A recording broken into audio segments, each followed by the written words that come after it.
All right. Well, you know you're in for a treat when you hear that tune because it's time for another week of the RecPoker Podcast. This is your weekly chats edition, but we also have a weekly forums edition that's all about strategy.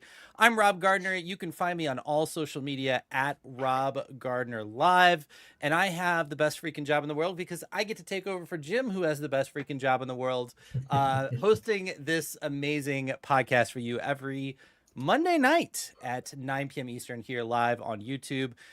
You can join us for free if you're listening on the podcast. If you've downloaded this, check us out every Monday night. You can come in. We even give away a free prize at the end of every show. We're going to introduce Laurel to you here in just a minute, but first, I'm proud to share that we are brought to you by Running Aces. They're the official sponsor of the RecPoker Podcast. You can find out more about them at runaces.com. And I can officially tell you that the RecPoker Weekend, the biannual epic event that takes place at Running Aces, is officially going to be happening the last weekend in January. So mark your dates for that. It is an amazing venue. I've gotten to go twice. It's a lot of fun. First, you get to see some of these amazing people in person. Somsky, Chris Jones, Taylor. Well, no, nobody cares about Taylor, but the rest of the group out there. A lot of fun to be out there. They have 4 or 5 tournaments over the course of like 4 days. The venue's great. The hotel's literally right next to the card room. They just renovated, add a lot of food. So if you can make it out that weekend, plan a trip out there and come hang out with some of the RecPoker crew and have a really, really fun time. Most of what we do here is free. But we are largely a volunteer-based organization, so we really depend on the support of our sponsors and from, of course, our premium members who take part in our training material and study opportunities for just $22 a month. You can sign up for a free account at RecPoker today. All it takes is an email address and a smile. And you know we love supporting food banks around here, so if you want to check out the perks of premium membership, just make a donation of literally any amount to any local food bank, send us the receipt, and we will happily send you a free month of our premium as a way of saying thank you for helping your fellow human beings. All right, that was a mouthful. Speaking of human beings, I am joined by some amazing people from the RECing Crew today. We have John Somsky, Joe Koulis, I remembered the last name this time, Rob Washam, Lorianne Persinger, and most importantly, we have our guest tonight, Laurel Moran. Laurel, how are you doing tonight? I'm great. How about yourself? We're doing good. I am here on I was telling the green room, I'm here on literally 2.5 hours of sleep right now. My wife wanted a puppy for her birthday, and puppies are cheaper than kids. They're nicer than kids. They're easier to clean up after than kids. So I obliged, and we're not getting a lot of sleep right now. So, but other than that, I'm doing fantastic. I'm in a great mood. Laurel, I want to start with the question that we ask all of our guests here on the RecPoker Pod. That question is, what do you say is your role in the poker world today? I think I'm a cheerleader. Okay. I think that that poker is big enough that it has enough space that it's open to everyone.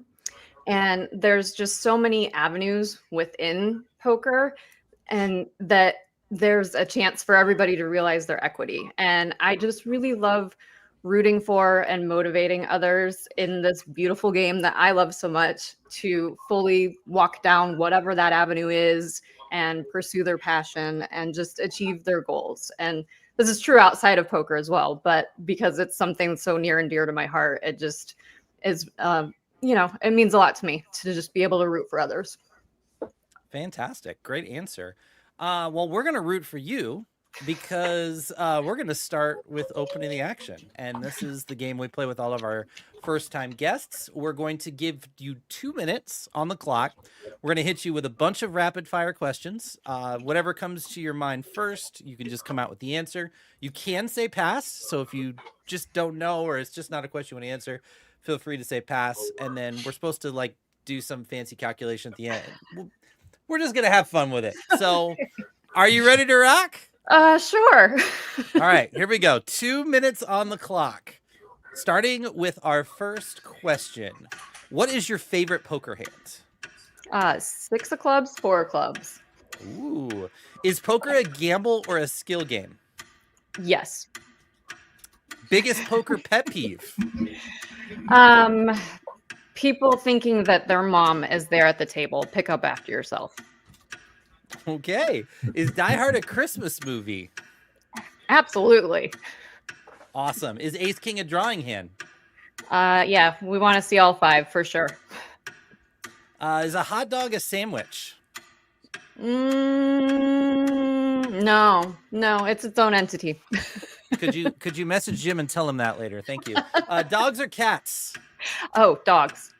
Thank God. One thing you were afraid of? Parking garages. Tournaments or cash? Tournaments. Should vacations be lazy or busy? Depends on the goal. WSOP or WPT? Depends on the structure. What is one thing you complain about in your life? People moving slow. Pineapple on pizza, yes or no? Yes, pepperoni and green peppers with it as well. One player you respect? Nick Schulman. Who is your poker nemesis? Donkeys. Pro chop or no chop? Again, depends on the scenario, but for the most part, no chop. Is a royal flush a straight flush? Yeah, in theory, yeah. What hand would you never 3-bet with? 8 deuce off. Name one musical artist you enjoy. Bleachers. Who is better, you or Rachel at poker?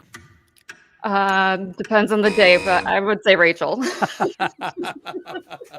Awesome. Well, this is again where we're supposed to give you a fancy score, but I'm just going to put it on Lorianne. Lorianne, what's her score?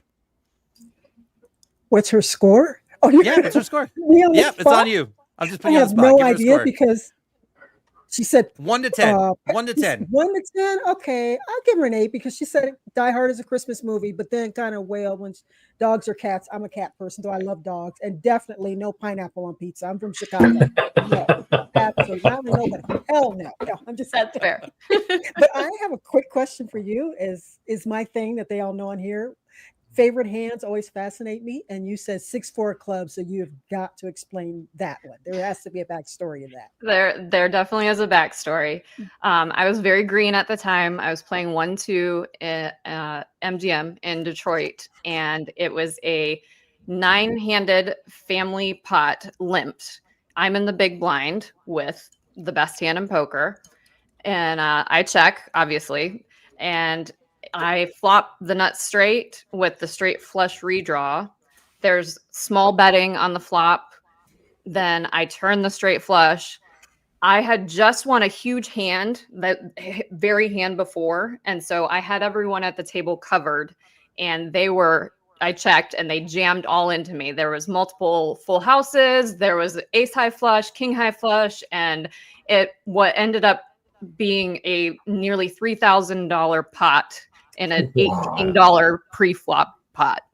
So I started playing it a little bit more. It's led to some tournament wins. I've hit more straight flushes since then. It's just the nuts. I'm sorry, did you say family game? No, it was a family pot, like a family, like literally 9 people limped into this hand. Yeah. I was trying to figure out like what kind of family game gets a $3,000 pot. I mean, we are very competitive in my family, but not quite that much. Okay, right, I'll give you that one. That was pretty legit. I can't lie. That was pretty legit. It's got to be clubs though. Like I've tried it with the other suits, and they just, I don't know, they don't carry as much equity for some reason. So okay, that just sounds like a temptation because I'm sitting at cash games. I'm like 6-4 suited. This could make a straight flush, and that just loses money. I have been known to 5-bet GM with it and get there. So, in all fairness, Joe, you probably don't know how to play it correctly. So, I mean, you are blocking ace-4 suited 4-bets. So, I mean, you know, true. Yep. So I want to start, Laura, with this your story, kind of your origin story of poker. You put this really cool, eloquent tweet out talking about your journey from pastor's wife to poker, and we've had an opportunity to have exchange some DMs and talk a little bit about that as well, because I come from a pastoral background, and so I kind of want you to just take the liberty to tell the story of kind of your journey into poker and how you got to being a poker player full time, right? Yeah. Yep. So in August of 2014, I was in a pretty horrific car accident. Had a gentleman fall asleep at the wheel and hit myself and my husband at the time head on. And it kind of overhauled our whole life. We both, lost our vocations at the time, and financial struggles ensued, and a lot of doctor's appointments and all that fun jazz. And so I ended up having to move from my childhood home. Basically, I had purchased my grandma's house after she passed away, and decided to go down to Texas. That's where most of my family was. And at the time, my husband had been doing a lot of like worship pastoring, and was part of the worship team at our church. But he had been entertaining, like pursuing a more serious role. And we actually went down to Texas, and we helped do a church plant. And while I was down there, I was still going to a lot of physical therapy, a lot of doctors, and dealing with the legal ramifications of it all. And I had just a really bad pain day. I still remember it quite vividly. And my son hopped up in bed with me because there was no getting out of bed that day. It just wasn't going to happen. And I had put poker on the TV, and we were sitting there watching it. And I just, my husband called on one of his breaks, and he heard the announcers and the chips and everything going on in the background. And it's like, "You watching poker?" And I was like, "Yeah." And it's something that we did from time to time. And I just happened to mention, I don't know where it came from. It wasn't something that I had ever really thought before, even though I loved it. And I would put Post-it notes over the hands to try and guess what the players had and stuff like that. But I just never, for some reason, considered that I would ever even play. Like, I just didn't think that it was possible. And I just happened to mention to him, I think I would be good at this.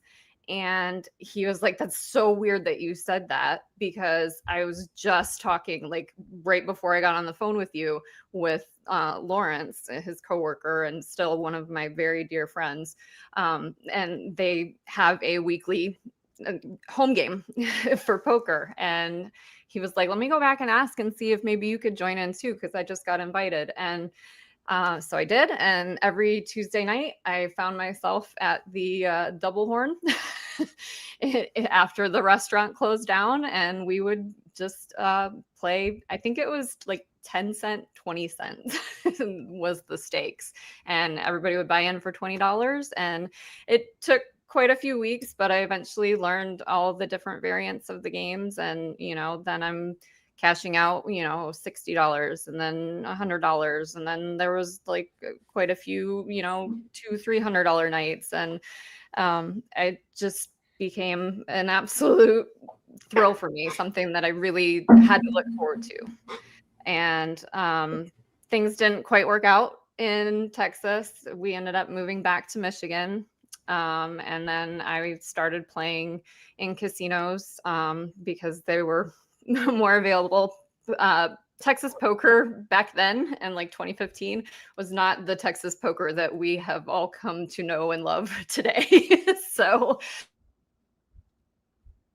but Michigan, they really, they had a lot of charity rooms, and they still have charity rooms and tons of casinos and poker rooms. And so I would just go and play whenever I had the opportunity. And a lot of it was because I kind of had to. I had actually applied for disability 3 times because of everything with my back, and been denied. And I wasn't able to quite find a job that would cover all of our bills that I could do with my, not knowing how my pain tolerance was going to be that day. And so my husband would bring home his tips, and we would cross our fingers that he made at least $50 so that I could do the minimum buy-in at our local casino, and I would go and make whatever we needed for that week to eat or pay the electric bill or what have you. So that was kind of how I started.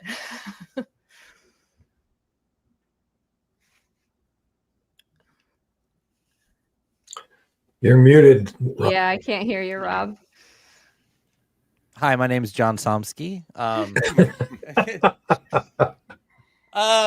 did you manage the pressure of this, playing with that much, weight on your back? I didn't have a choice. When your back is up against the wall, you do things that you didn't know you were capable, whether it's the mom has a car fall on their toddler or something, and they just, something happens that you just are able to not think about the pressure and you just do what you have to do. So, yeah. So fast forward a little bit, you kind of semi-recently made the decision to move to Vegas. And I think the words you used were kind of go all in on the poker. So talk about that. Talk about what went into that decision. Why Vegas? I mean, I know people are like, well, of course, Vegas. Vegas is, where poker is. Like, some people think that that's kind of an obvious decision, but poker's a little tougher in Vegas, cost of living's, different. So talk about kind of what went into that decision, how you made that decision, and what it's been like for you so far since you've gotten there. I think ever since, especially the first time that I played poker in a casino, I knew that I was going to do this at some juncture in my life and go all in. I love puns, and I really, really love poker puns. So yes. So I just knew that it was something that was going to happen. And then the first time that I came to Vegas for poker, I've suffered from insomnia my entire life. It's been an ongoing struggle. And there was something about being here that I describe it as, it's where my soul can breathe. And I slept through the night for the first time without waking up once. And I don't even know how long. And it continued to happen every single time that I came out to Vegas to visit. And it just, I don't know. It's just always kind of felt like home. And, obviously being the poker mecca, that's where I started setting my eyes on. And, I had kids to raise and, life circumstances and things to figure out. But once everything got settled, my oldest actually graduated from community college, got her associate's degree on December 12th or something like that of last year. And less than 2 weeks after that, I was in the car with the U-Haul on the back and headed out here. So, it's been amazing. I am never been more sure of any decision that I've made in my life. So very cool. YouTube chat, if you have any questions, be sure to type them into the chat if you have any questions specifically for Laurel throughout this. And again, stick around at the end. We are going to do a food bank raffle, but please do not type food bank into chat until the very end, because I am hosting and producing, and I 100% will miss it, and you will not get on the wheel. All right, so we're going to switch to your content journey here a little bit. Talk about what made you want to get into content in addition to poker and how that journey got started. So going back to not being able to quite be out here yet, but knowing full well that that is the end goal, I just absorbed any and all poker content that I possibly could. I watched every vlog. I still continue to watch every Poker Go, it just anything that is out there poker related, I'm consuming it. And it was sort of my way of, being connected in this community that I know that I'm going to be a part of at some point. And so I wanted to start poker content kind of as a way to give back, give back to the poker community, give back to the poker content community. And perhaps there's somebody out there, you know, that's like me, that has this, you know, burning passion inside them, and it just can't quite happen yet, but it's a way for them to feel a part of it too. And so that was my main reason for starting it. And then also I really, really struggle with imposter syndrome. And I started, you know, learning that being really vulnerable is a way to combat that. And so I was like, well, I can't think of any more vulnerable than just putting myself completely out there to all of the world. So so a little bit selfish reasons, and then a little bit, you know, the very selfless reasons that I wanted to start content. So and then I just I started doing these video journals after I watched my friend Rachel do them, and I loved how raw she was and how authentic, and I was just like, that's perfect for what I'm trying to do with this imposter syndrome. And so that's kind of where it all started, and it seemed to really resonate with people. I actually have met a lot of people that reached out to me in my DMs saying that they, you know, are going through the exact same thing, or they, you know, have really struggled with something that I've struggled with. And I ended up meeting Brittany Poker in Texas when I went there to visit my family. And she was one that was just early on, you know, really excited about these video poker journals. So so that was how I started. Laure, I believe you had a question. I do, and thanks for sending it over. I know we're going to get a little bit more in depth into the vlog that you and Rachel do called Purposeful Poker. In case those watching aren't familiar with it, it's actually really cool. I have watched it, but I would like to know, how did you and Rachel meet? If you'd like to give a little backstory to that. I call her your partner in crime, so to speak. Yes, she is my partner in crime for sure.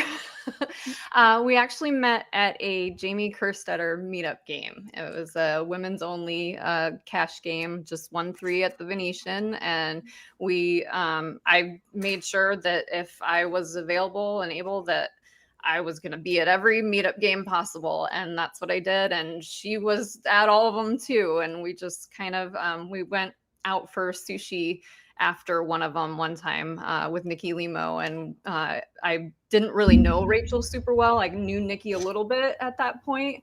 And we just got to talking, and we were talking over Nikki. And we had so many just bizarre things in common. It was an instant connection. It was really, really special and really cool. Talking over Nikki, that's impressive. And that's a compliment to Nikki, because Nikki is quite the conversationalist. So if you're able to talk over Nikki, wow. Yes. So Laurel, can you speak a little bit more about the imposter syndrome? I'm known as the internet stalker within the group, because I tend to kind of dig around to try to see what else is going on. And you make mention of that in an interview and a number of times, and you brought it up here. But a poker table's the DMV, right? I mean, just about anybody can kind of sit down, as long as you got $1 and some cards in front of you, you can play. So the concept of being an imposter in that realm, it's like, well, if you can be anybody, how can you be an imposter? So can you speak to exactly where your imposter syndrome comes from, and then what parts of your poker life, how it manifests for you?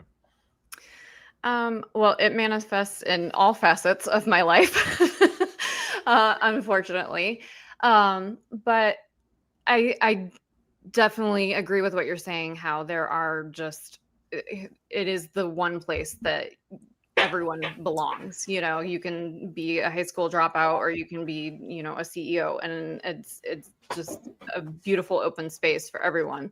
And honestly, I'm a huge introvert, and the poker table is the only place that I feel 100% comfortable.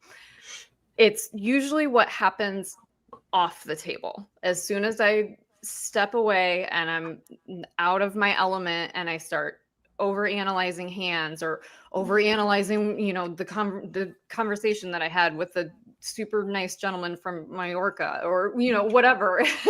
And I just start thinking that I'm not good enough. I overshare. I, just all of those negative self-speak. And I, know that it's really hard to make it in the poker world. And I, constantly think that people are thinking, well, who is she? She doesn't even have 6 figures on Hendon Mob. And, who is she to be making content, or who is she to, think that she has any place in this poker world? And I know that that's not fair, that I'm attaching those feelings to other people, but it's been a lifelong battle. And it's just something that I'm still working through in my 40s and trying to navigate. And I think that it's something that a lot of people actually struggle with and deal with.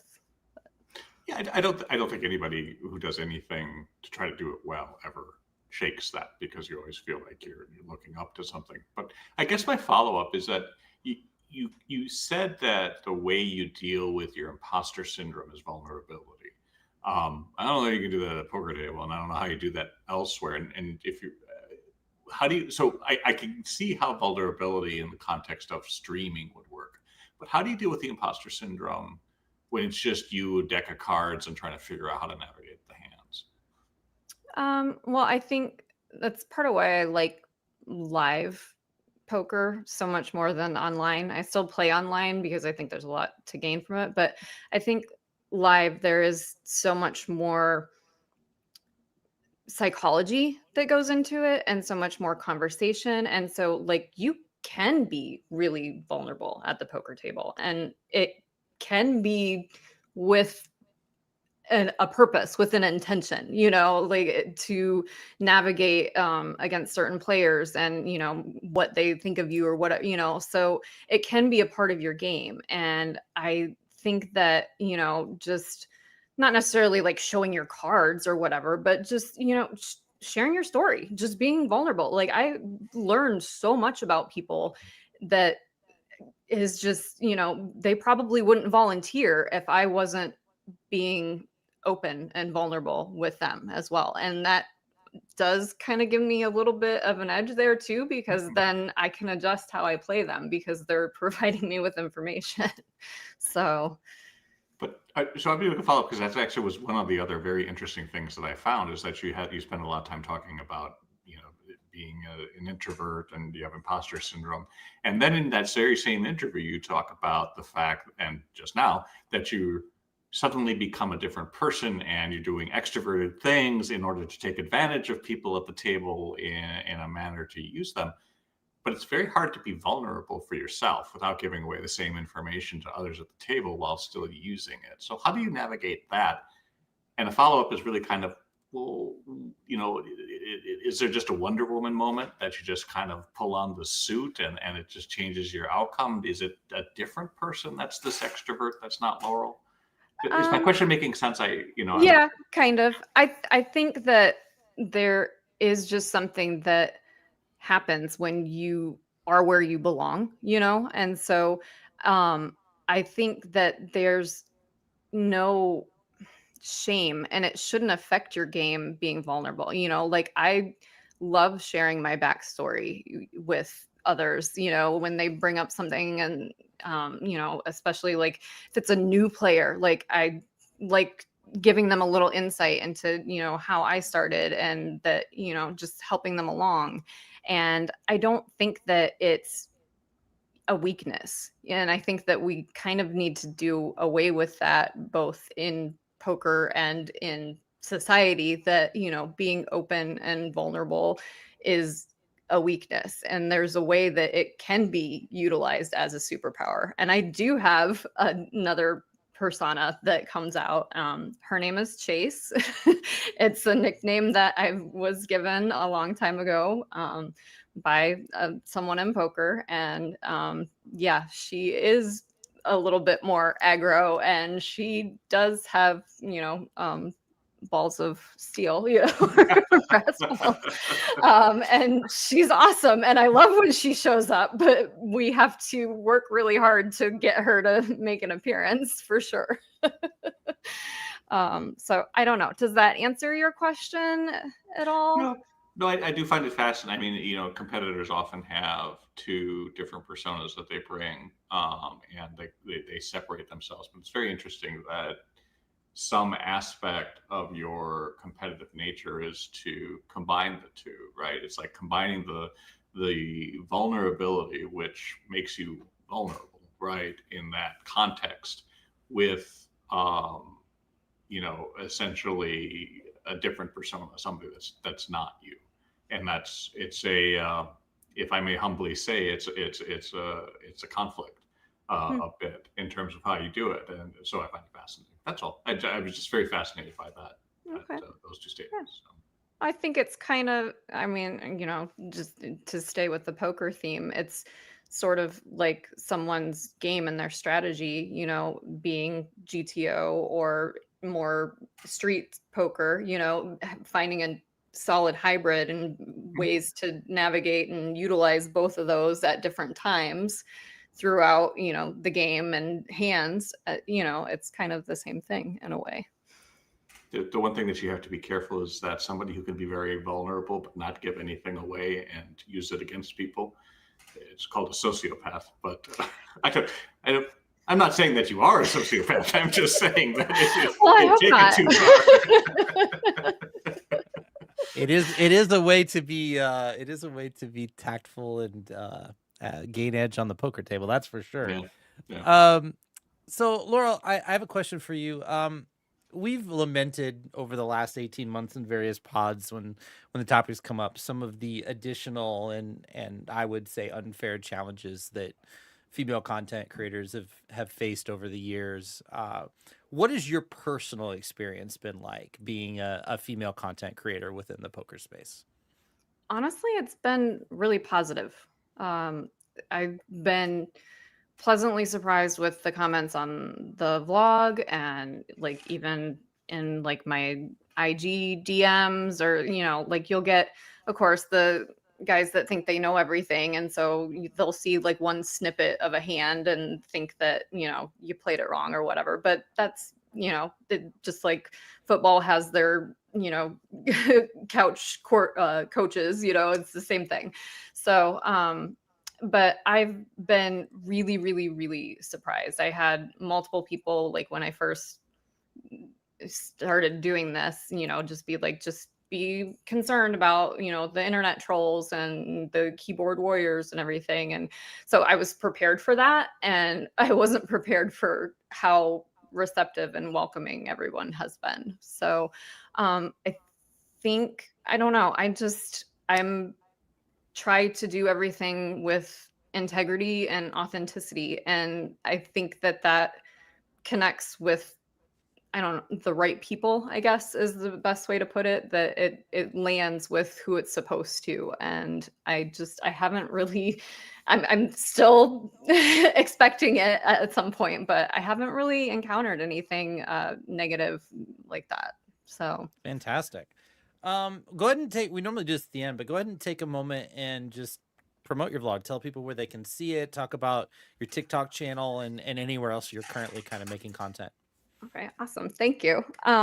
So you can follow myself and my bestie Rachel on YouTube. It's at purposeful_poker. We wanted to do purposeful poker, but there was a gentleman who had put out like one vlog and years ago and never did anything with it. So, and we had already made everything else. So, so don't forget the underscore. And then you can find me on Instagram at PokerChase, also underscore Laurel. And then that's the same for my ex at PokerChase underscore Laurel, and then TikTok as well. So, but yeah. Awesome. Lorianne, you had some more questions. I definitely do. And I almost became John Somsky there for a quick moment. I almost Somsky myself.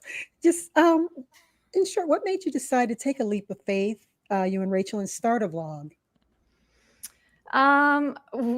We were hiking one day and I just thought we should start a vlog. We were both doing these video journals all the time, and I just thought that, our chemistry is really great and we have a lot of fun together, and we, work really hard to find, a good balance, both, in poker and off the table. And just wanted to kind of show people that the grind is hard, yes, but there's needs to be other things. You have to have other hobbies and you have to be able to unwind. And just thought that it would be a really cool idea because there aren't a lot of like team vloggers, and certainly not two women. So just kind of thought that would be sort of a cool niche and something that is fresh and unique and, offers something to the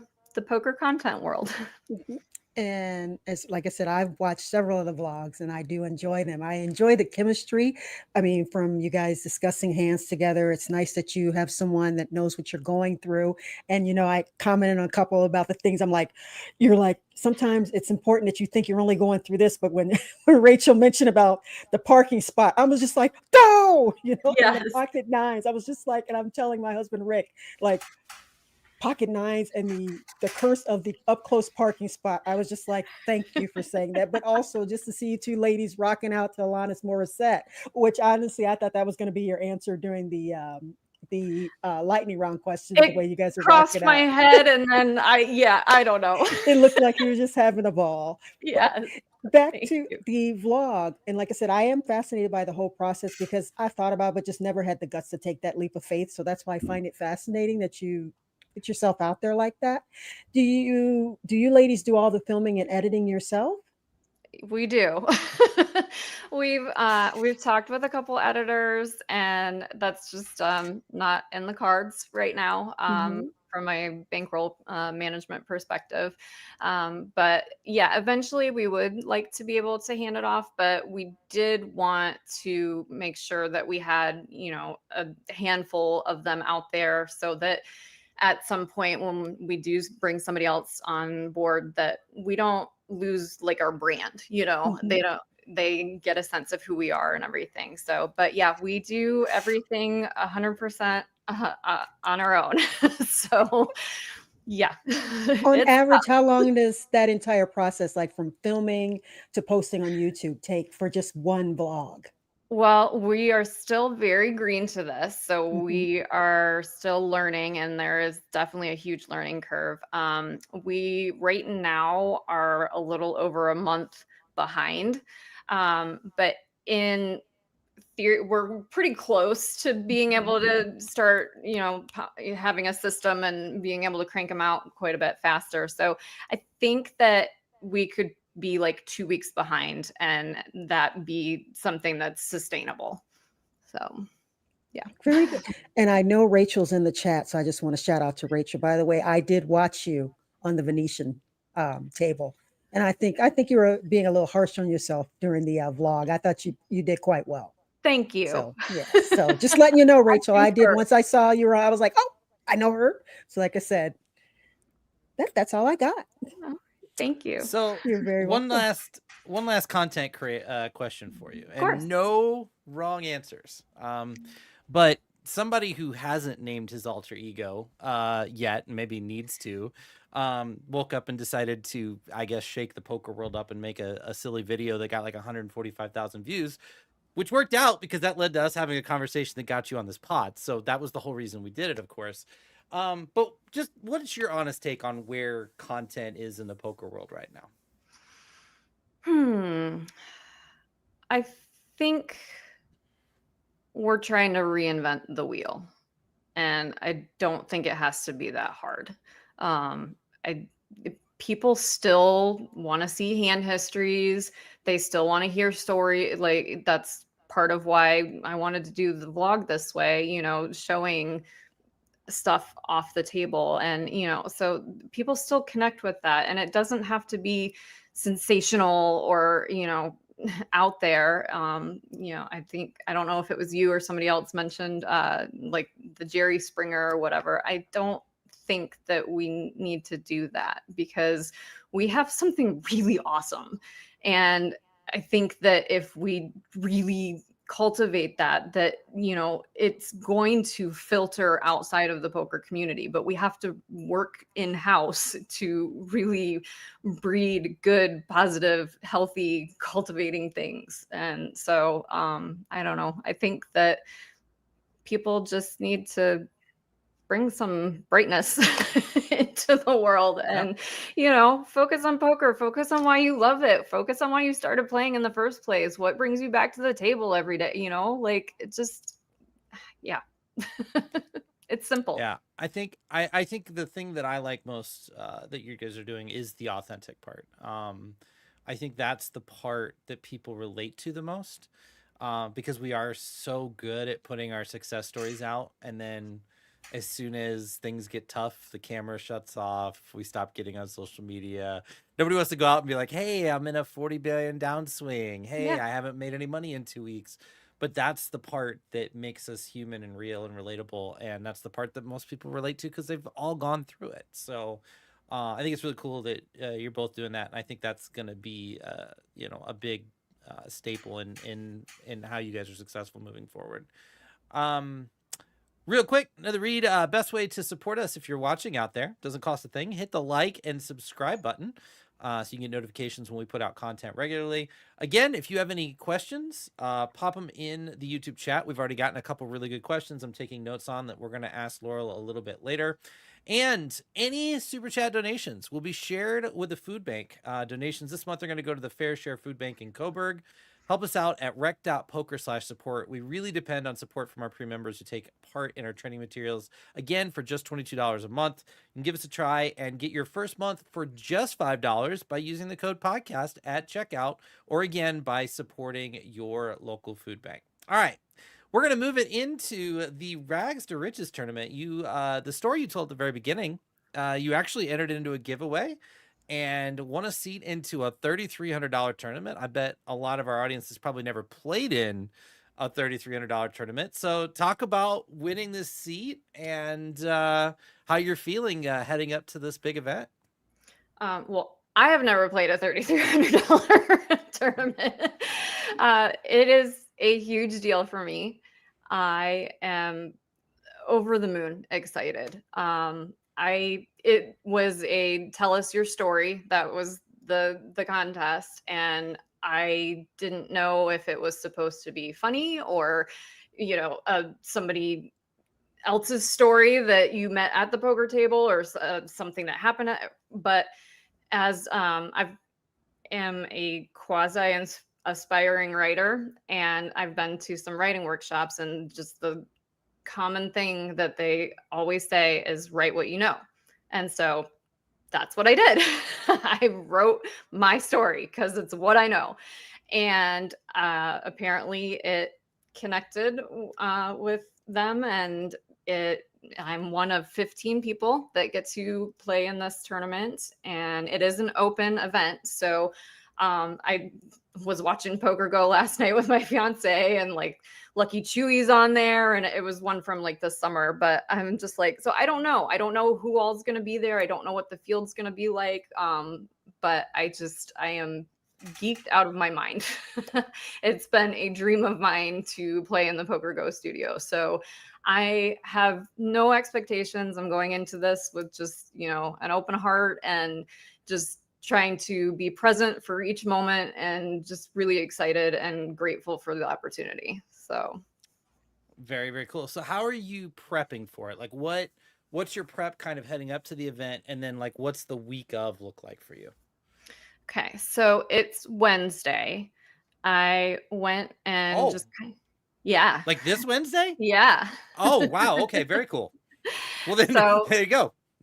I went and kind of goofed around at South Point on Saturday in the 180. Nothing happened, but it was just fun to just kind of go out and not really care. And I love South Point. I love the environment. But I decided that was going to be the last time that I played until Wednesday. And I've done like a little bit of studying, but mostly like refresher. I don't think that this is the time to information dump new things into me. So I went back and I watched some of the jakas that I've watched before that are for more like mid stakes, upper mid stakes levels. And I had a lymphatic massage last week, and I'm just doing a lot of meditating and journaling and working out, and that's it. So go in fresh, hopefully on Wednesday. So. Very cool. Well, we may have to do a follow-up podcast next week after you win it. We'll just have to come back and do an interview about the experience. No pressure. Can I ask a quick question, Rob? Of course. Yeah. So do you see yourself, so again, you're a professional poker player now. This is how you make your money, right? But a $3,300 tournament that you won based on a writing contest is it's the definition of a shot take of some sorts. Yes. But do you see this as more a part of your poker profession, or do you see this as a tourist opportunity to go into places that you haven't been before and see how things go? I think a little bit of both. I am excited because I am a low stakes grinder. And so I am excited to hopefully be able to lean in a little bit more into the theory that I've been studying so much for the last few years. But I don't know. I don't know what to expect. It definitely is a shot take, and it is really exciting for me to play in the Poker Go studio. But regardless of what happens, I think that any experience you have, you're going to be able to gain something from that can be utilized in your career. So just kind of taking it as it comes, and I don't know, maybe it will lead to more opportunities. Who knows what doors it might open. So will Chase make an appearance at some point? Oh God, I hope so. I really do. She's hiding right now, and it's kind of concerning me. But yes, I really hope so. As we always say, it's always going to be good for content, right? Like no matter what happens, you're going to Yes. get some good content out of that. So that always helps. Rob Washam, why don't you tell everybody we're going to do a giveaway at the end. Don't put Food Bank in yet. I won't get you until the very end. Rob Washam, why don't you tell everybody what they're going to be playing for tonight? Well, tonight we're going to give away a free month of the Poker Forge. Sky Matsuhashi is probably the best guy you could watch if you're interested in playing low stakes online cash games. And if you're into using tools like Poker Tracker 4, Flopzilla, and those types of things, he has it all. So take advantage of it if you can. And if that's where you want to be, check out the Poker Forge and all of our learning partners at rec.poker/partners. Thank you, Rob. We've got a couple great questions from the YouTube chat. Laurel Marion asks, have you ever mentored a poker player? She thinks you'd be great. Thank you. I don't think I've, in the actual sense, mentored. But I think that just a lot of my relationships that I have within poker, it's a give and take. So sometimes I need it from others, and sometimes I'm the one that's there, and I do appreciate that. It is kind of a vein that I've entertained, maybe pursuing somewhere down the road once the imposter syndrome has been tackled a little more, or the Hendon is a little bit bigger. But I really do enjoy it. I love this game so much, and I want other people to love it as much as I do. I don't know if that's possible because of how much I love it, but I really do love, I don't know, not necessarily taking people under my wing, but walking side by side with people through their poker journey as well. So I really appreciate you saying that. And that is something that I'm open to if I'm not already doing it, which I might be in some capacity. Lorianne, I think you had a quick question. Just a quick question. Going back to the tournament, the seat that you won, you said you're playing Wednesday, which I know is the second flight. It starts tomorrow? And is there a reason you chose to play the second flight as opposed to the first? Is it strategy wise, or is it just more that was more convenient for your schedule? Yes, mostly strategy, but mostly for like I always take Mondays off. So this is breaking out of my normal routine, which is great. Thank you guys so much for having me on. I'm not saying that, but I normally always reserve Mondays for, we stay in pajamas. We just, chill out and rest, recover. So I kind of wanted like 2 days of that leading into it. I also always really like whatever the final flight of a tournament is. I think that there's always going to be more entrants, so there's a potential to bag more chips because there's more chips in play. Some people have already fired a lot of bullets, so they're a little tilty and can be a little bit more spewy, so again, an opportunity to gain more chips. So usually when there's multiple flights, I try to go to the last flight for that reason. Gotcha. Well, I'm hoping to see you there Wednesday. I don't know, because today was the first, there's a satellite today and tomorrow's a satellite. So I'm going to try to satellite in, but we'll see how it goes. Good luck. Good luck. Well, yes. Thank you. Yes, I need it. So I'm crossing everything, but yes, because I've always wanted to play in the Poker Go studio as well. So yes, so that's really cool. So I'd love to see you on Wednesday. That'd be awesome. I got to be honest, I'd love to be seen on Wednesday, but we'll see what happens. So thanks. So Rachel says we need to ask you about your pregame checklists, and I guess not knowing what that's about, I guess we should see whether that has to do anything with Wednesday or not.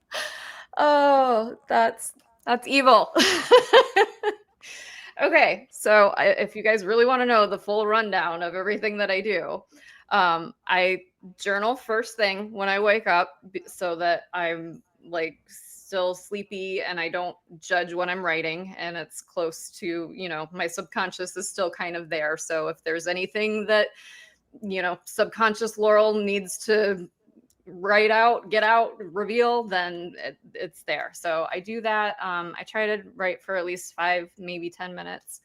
And then I do red light therapy with like a manifesting or visualization meditation.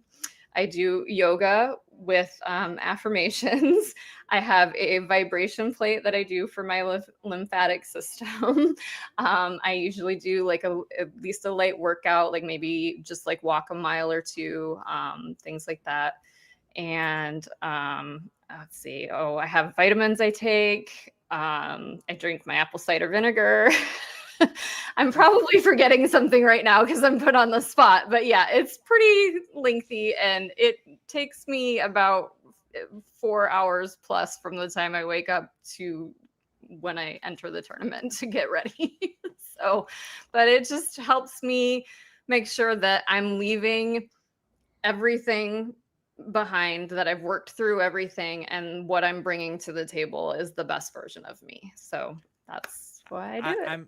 I'm having PTSD because I can remember as a child my mom pouring apple cider vinegar on her spinach and trying to encourage me to do the same. And I can't think of 2 things I like less than apple cider vinegar or spinach, let alone put them together. So forgive me, I'm not like... No, that does Is that what that face was for, Rob? I saw my God. Like I can smell it right now. It's in my head. I can't get rid of it. Anyways, thanks for the trip down memory lane. Marion has another question. Have you noticed any advantages to being a woman playing live poker? Yeah, I think that I get shown hands a lot. And I don't know if that's the female aspect or if that's the like interactions that I'm making at the table, but they show me when like I'll make a hero fold, and they'll show me that they had it, and I didn't pay for the information, but they give it to me anyways, quite a bit. So that's definitely something that I've noticed. And then I can get away with bluffing quite a bit more because an ace is always the female's card. So I could have 7 high, but if there's an ace on the board, then I can get away with some pretty crafty stuff. So yeah. Very cool. Talk about what would you say the poker dream is for you, and what kind of legacy do you want to leave in poker? Obviously, just like for everybody, I would love to win a bracelet. That's, top notch dream goal. But really, I want to be the like 80-year-old woman at the table that's like yucking it up and just making everybody laugh and, check raising and bluffing her socks off. And I want to be in this game for a long time. And that's my ultimate goal. And if I can do that, with bankroll and everything, then I will have succeeded. That's how I view my success. Me and my friends always talk about how, you look at sports athletes, right? And like some of the best sports athletes have a 20, 22, maybe 25-year career. And it's like, we could have a 40-year career. All right. Like we could still be playing into our 80s and 90s if we started today. It's really, really cool to think about just the longevity that exists in this game and how much fun we can have with it. I do have a follow-up question to what you said, because I'm curious. You live in Vegas now, so you're going to be there for the entire World Series. Have you ever had a chance to go to the World Series for like an extended length of time before? Yes. My fiance and I, three or four summers ago, we were out here for 7 weeks. And we had a Airbnb off the strip and just, yeah. So, it was really, really, really fun. And I played quite a bit at the Nugget that summer. And I did play a few WSOP events, and I actually, like, not to sound, I don't know, like I'm bragging or anything, but I had forgotten that I played the Monster Sack this summer, which is the 1500. And I thought that it was my highest buy-in that I had ever done. And then I went back through my Facebook memories, and I had bagged like the Millie Maker and one of the other 1500s like a few summers before. And I couldn't believe that I had forgotten that. I knew that I had like done well that summer, but I did not recall that I shot take that much. So apparently bankroll management was not that big of a deal for me like 4 years ago. So oops. Awesome. So for those out there that might be aspiring to be poker professionals someday, or maybe to make the transition, what would you say you've learned are the most important keys for poker success? You have to love it.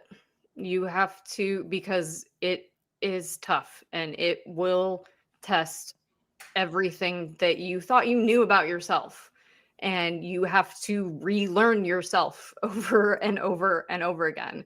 So if your passion for the game isn't deep and rich enough, it's not going to work. You have to have something that you can cling to when you're in a 8-month downswing and there's no end in sight. And you have to be able to pull yourself out of that because you love the game so much. So love the game. Fantastic advice. Well, Laura, we've saved the best for last. It's time for Stake, Study, Stack. It's going to remind you of a game you might have played as kids called Kiss, Marry, Kill. We're going to give you 3 people. You have to pick one you want to stake in a poker tournament, one you want to study with, and one you'd like to stack at the poker table. And we've picked 3 female content creators for you tonight. We're going to DM them this clip after this is over, so no pressure. Your 3 people are Abby Merk, Caitlyn Comesky, and Nikki Limo. Stake, study, stack. Okay. So I love spending time with Nikki. She's one of my favorite people. So I think I will pick study with her just because I think that would be a blast. And I think that we could really benefit learning off of each other and studying together. I'm going to stake Caitlyn because, not that I don't believe in Nikki at all, because that was honestly my first thought, but I'm going to stake Caitlyn because I fully believe in her and I think she's amazing. And I would happily put my money where my mouth is with her. and I would stack Abby Merk because that would be fun and would make for great content for both of us. Nailed it. Great answer. So again, you guys can find Laurel. We posted all of the channels in there, youtube.com/@purposeful_poker and pokerchase_Laurel, which I presume the chase is your alter ego in your social media name. Makes a lot of sense now. So you can find her all her socials. And Laurel, thanks again for joining us today and being a part of this. And look forward to seeing your content journey continue to play out. And hopefully we'll have you on here again sometime in the future. Thank you all so much for having me. This really was an honor. I really appreciate it. All right. Well, best of luck next week, and be sure to let us know how it goes. Awesome. Thank you. Good All luck right, Wednesday. Thank you. All right. Thanks, guys. All right. We're going to get into our home game winners with the legendary one and only John Somsky. Take it away, buddy. All right, on November 17th, Larson's opening, George Borden got his 6th nightly victory. Jono Wise Guy, Jonathan Wiseman got his 2nd nightly victory for the year. One Jack Black, Brett got his 6th nightly victory. Stewie 13, Stuart Carriage got his 7th nightly victory and his 70th lifetime victory. Don't Chase 666, Joseph Armstrong got his 5th nightly victory for the year. Pet Bet 33 or Fergie 56. Kim Kilroy got her 5th nightly victory for the year. Jono Wise Guy, Jonathan Wiseman got his 3rd nightly victory for the year. LL Tahoe got his or her 4th nightly victory. Pet Bet 33 then got Kim Kilroy got her 6th nightly victory for the year. Roadstar 33 got his 9th nightly victory for the year. Isenma got his 8th nightly victory for the year. Then Pet Bet 33 got her 7th nightly victory for the year. Evil Roy CA won a daily mixed event for the 4th time this year. And Stewie 13 Stuart Carriage got his 3rd daily mixed event for this year. E. Anderson 85, Eric Anderson got his 6th international victory. Larson's opening, George Borden got his 3rd international victory. East Coast Bitter Ben Enslow got his 3rd international victory. And Izima got his or her 13th 4th of the year, 13th lifetime. K-Poker wannabe Ron Payton won an LPP event for the 3rd time this year, and Ivor Big One won the LPP event as well. So you can, Ron Payton and Ivor Big One, you can contact info@rec.poker for your free month at Learn Pro Poker.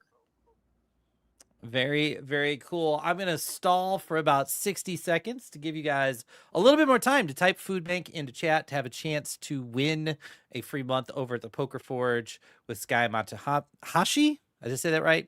I'm so bad with last names tonight. I really should get more sleep. I think that's going to be pretty important here. But type Food Bank into chat. We'll do the drawing here in just a minute. I'm also going to tease something else.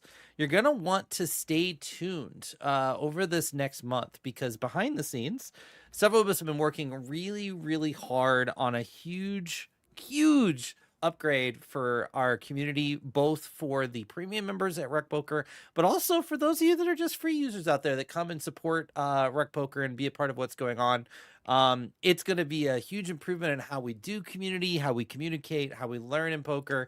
It's going to be a blast. We're going to have more information on that as the month goes on, and hopefully we're going to be launching that here in January. So some exciting things coming in 2026. The team's been working on this for, gosh, the better part of 7 or 8 months now. It's been a very long grind, and a lot of hard hours have gone into it, but I could not be more excited for what's coming and for how much more fun and easy it's going to be to participate in the RecPoker community. So stay tuned for that. All right. I think I've given you guys enough time here. We're going to bring up the famous wheel. If I remember how to do it, there we go. Good luck to everybody in the wheel here. And our winner is Joe Servo. Joe, congratulations. You've won a free month with the Poker Forge. Send an email to info@rec.poker with your information, and we'll get that out to you. All right. Anybody have any final comments on the interview today, Thanksgiving, anything at all?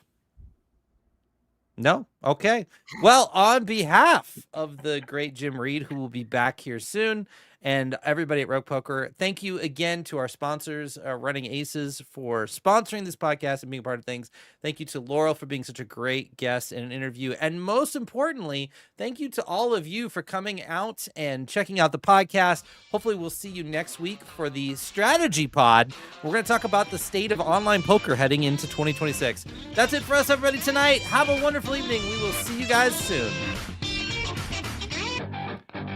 Bye-bye.